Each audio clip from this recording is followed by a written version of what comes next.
It's Friday, June 6th, 2025. Breaking news. Tonight, the United States government is now 2 steps away from becoming a Bitcoin whale. Tennessee Congressman Tim Burchett just introduced H.R. 3798, a bill to officially create a strategic Bitcoin reserve. Yes, the same federal government that once called Bitcoin a threat to financial stability now wants to hoard it like grandma hoards Beanie Babies. Except this might actually have value in 5 years. The bill would take Trump's Executive Order 14233, which reads like it was ghostwritten by Satoshi with a Diet Coke IV, and turn it into law. That means the Treasury Department would be legally required to buy Bitcoin and hold it as a reserve asset, right next to gold, regrets, and broken promises. It's currently with the Financial Services Committee, so expect it to be read by someone who thinks cold storage means an unplugged fridge. Supporters say it could help stabilize the economy. Critics say it's a risk, but let's be honest, our current reserve strategy is hope the Fed doesn't sneeze too hard. If passed, this bill would be the most pro-Bitcoin move in U.S. history, and possibly the first smart thing Congress has done since the Louisiana Purchase. Either way, if the U.S. starts stacking sats, you better believe the rest of the world's gonna FOMO harder than a senator at an insider trading seminar. I'm Max Voltz, and this is Crypto Wars. And if the Fed starts hodling, I'm demanding they print laser eyes on the next $100 bill.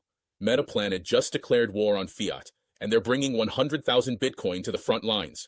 The Tokyo-based firm has officially leveled up from Bitcoin curious to digital asset doomsday prepper, announcing plans to acquire 100K BTC by the end of 2026. That's nearly $500,000 per employee in Bitcoin. So how are they funding this madness? They're issuing 555 million new shares to raise $5.3 billion, which they're funneling straight into Bitcoin like it's a life raft made of encrypted hope. No hedging, no PR fluff, just relentless accumulation. CEO Simon Garovich didn't sugarcoat it. Fiat is collapsing, bonds are jokes, and nation-states are broke in 3 languages. Bitcoin, he says, isn't an investment. It's economic survival in a system that's already on fire. Their goal? Join the 1% club, owning 1% of all BTC that will ever exist. That's not a strategy. That's a digital land grab before the financial dam breaks.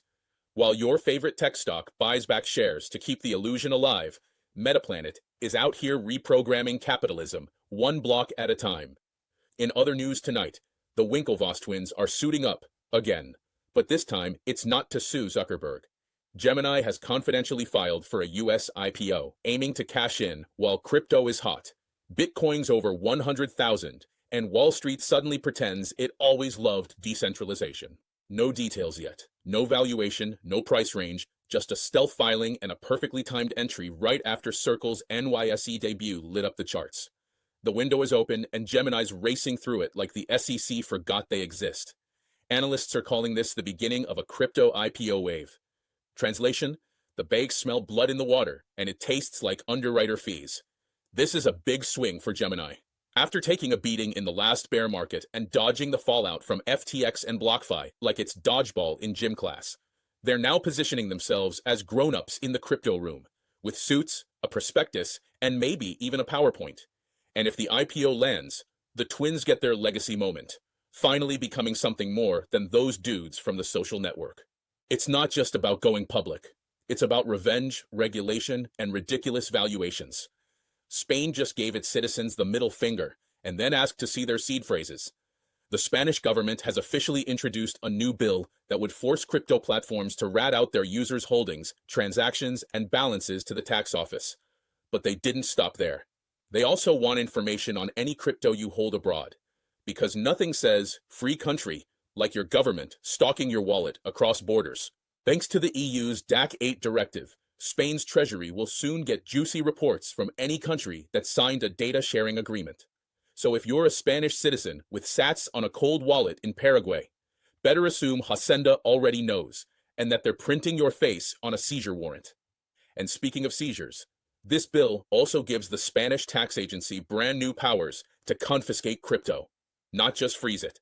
Not just flag it. Full digital repo man energy. Up until now, they could only tap into your dusty checking account.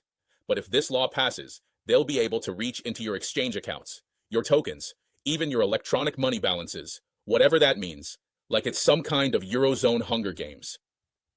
All in the name of fiscal justice, of course. Because nothing screams justice like a bureaucrat in Madrid scanning your Layer 2 balances to figure out if you bought a coffee in Lisbon without reporting it. And Brussels?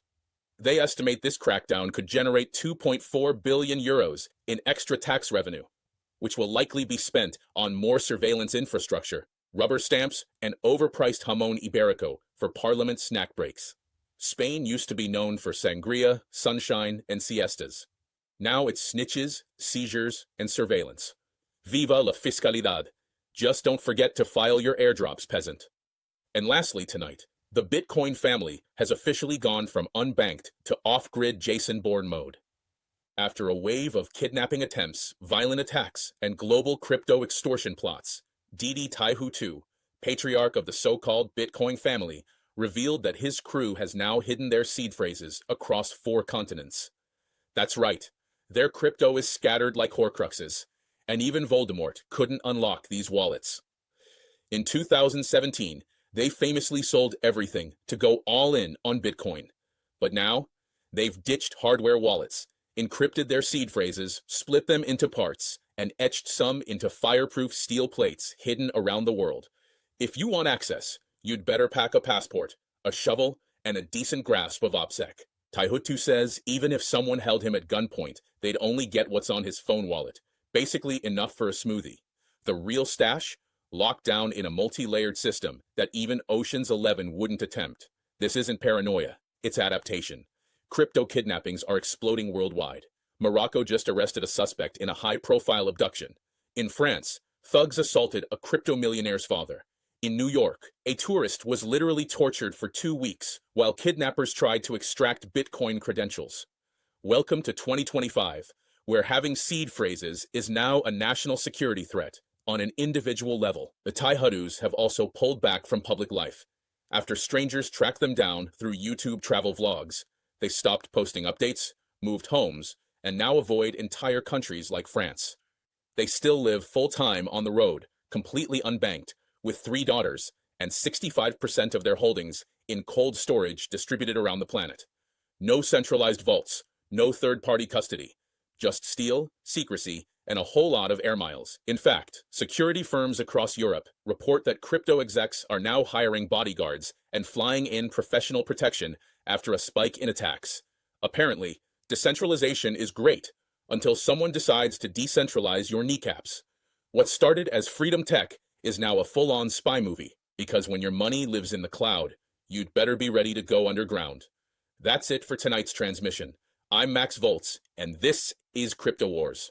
If you believe in uncensored signal, truth over trust, and Bitcoin over bailouts, help us stay loud.